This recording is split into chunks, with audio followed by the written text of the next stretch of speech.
Hey folks, welcome back to another video. We're looking at question 223, rectangle area. The way we'll be solving this problem is by looking at the coordinates that are given to us and figuring out the length and the breadth for the given rectangles and calculating the area. Once we have that, we need to figure out whether there's an overlap or not. There are conditions that we can use to figure out whether there's an overlap, which I'll walk you folks through while solving the problem. If there's no overlap, we return the area as is.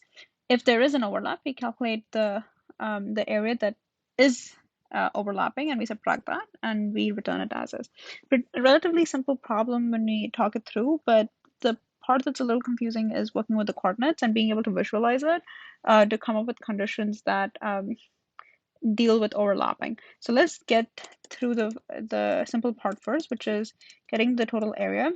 That's pretty simple, right? So basically, since we know that any coordinate that's given to us is followed by 2, which is larger than a coordinate which has a suffix 1. So we will calculate the area for the triangle A. So when you subtract ay2 by ay1, you get the length of the y coordinate, as in like the length, and then you would get the breadth, ax2 minus ax1, and you would do the same for the b triangle as well. So let's copy that over. Right, so this takes care of the total area, and this does not account for the overlapping. So how do we check whether there's an overlap or not? So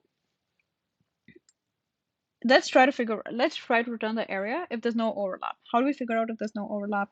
So if bx1 is greater than or equal to ax2, so what exactly is this saying? It's saying that the x coordinate of b only starts when the x coordinate of y of a ends. So basically, there's no overlap in the x-axis, at least when the b triangle is on the right. So we need to also check if the b triangle is on the left, right? We need to check for that condition as well, which would mean that ax1 is ax1 is greater than or equal to bx2. So basically what these two conditions are checking is that regardless to whether a triangle or b triangle is on the right or the left, you're checking that the point at which a given triangle starts is away from when the other triangle ends. So basically, even if there's an overlap, there's overlap only with the parameter. That's the reason why we used equals, but this is only for the x-axis, right? You need to do the same for the y-axis.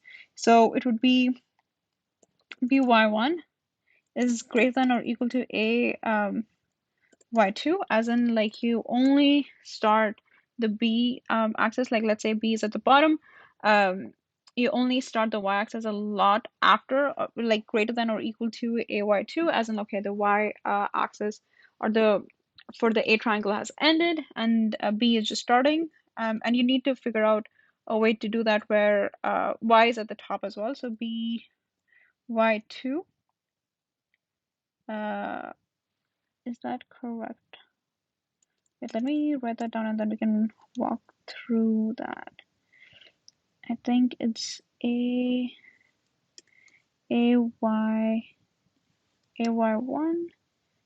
is greater than or equal to by2. Yeah, I think this is fine. So bx1 is greater than or equal to ax2, ax1 greater than or equal to bx2, by1 is greater than or equal to ay2, ay1 is great. Okay, so any of these conditions, if they succeed, as in like there is literally no overlapping, that's when you return the area as is, because there is no overlapping. And if this condition at this point, if you haven't returned it, that means there is an overlapping, and that's when you figure it out. So you need to subtract it from the area. So how do you get that, right? So you need to get mat dot max of ax1. Oh, actually, it might be a little complicated if we do it this way. So let's get x, right? So x would be equal to max of ax1 bx1